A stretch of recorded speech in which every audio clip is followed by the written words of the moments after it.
Friends, అందరికీ నమస్కారం. శ్రీ మాత్రే నమః. ఈరోజు ఈ వీడియోలో శ్రీ శ్యామలాదేవి గురించి చెప్పుకుందాం.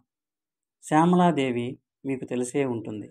ఈమెను శ్రీ లలితాదేవి యొక్క మంత్రిని. శ్రీ లలితాదేవి దివ్య రహస్య సహస్రనామంలో ఈమెను ఎక్కువగా విని ఉంటారు. ఈమె వర్ణం శ్యామలా వర్ణం. మహాకాళిక రూపంకి మరొక సౌమ్య రూపం ఈమె. ఈమెను 2 రకాలుగా పూజిస్తారు. ఒకటి వామాచారం, 2 దక్షిణాచారం. ఈమెను తాంత్రిక రూపంలో గానైతే మాతాంగిగా వామాచారంలో పూజిస్తారు. మతంగ మహర్షి తపస్సు ఫలితంగా సాక్షాత్ పరమేశ్వరి అయిన జగదంబ ఈయన కోరిక మేరకు పుత్రికగా జనించింది. కావున మతంగముని పుత్రిక కాబట్టి మాతాంగి అయినది. ఈమెకు తాంత్రిక పూజలలో బలులు, మద్య మాంసాలతో నివేదన చేస్తారు. అందువలన అందరికీ ఇది ఆమోద్యకరం కాదు.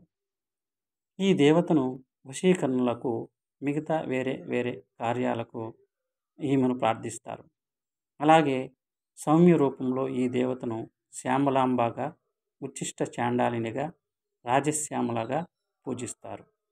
ఈ శ్యామలాదేవికి శ్యామల నవరాత్రులు అని కూడా ఉత్తర భారతదేశంలో బాగా చేస్తారు. ఈ శ్యామలాదేవి సరస్వతీదేవి యొక్క మరొక రూపం.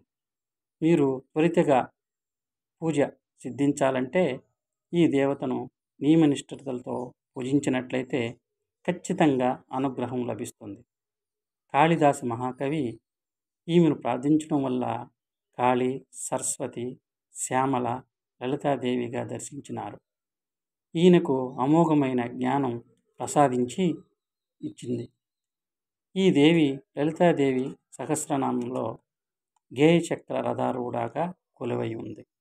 శ్రీచక్రంలో గేయచక్రంకి అధిదేవత ఈ శ్యామలాదేవి. ఈమెకు ఒక చేతిలో వీణ, పాశ, అంకుశ, చిలుక ధరించి చతుర్భుజునిగా దర్శనమిస్తుంది. ఈ దేవతను నియమనిష్టలతో ప్రార్థించినట్లయితే మంచి వాగ్దాటి, అందము, రాజయోగము, సంగీతము, ఆకర్షణ ఇలాంటివి ప్రసాదిస్తుంది. ఈమెను ఎక్కువగా రాజకీయ నాయకులు, అలాగే వేరే గొప్ప పవర్ పొజిషన్ కావాల్సిన వాళ్ళు ఈమెను ఎక్కువగా ప్రార్థిస్తూ ఉంటారు. ఎవరైనా శ్యామల ఉపాసన చేసినట్లయితే సంగీతం, సాహిత్యం, కళలలో ప్రావీణ్యం లభిస్తుంది. అలాగే సాక్షాత్ లక్ష్మీదేవి మీ ఆజ్ఞలను పాటించి మీకు సిరి సంపదలను ప్రసాదిస్తుంది. హరి ఓం.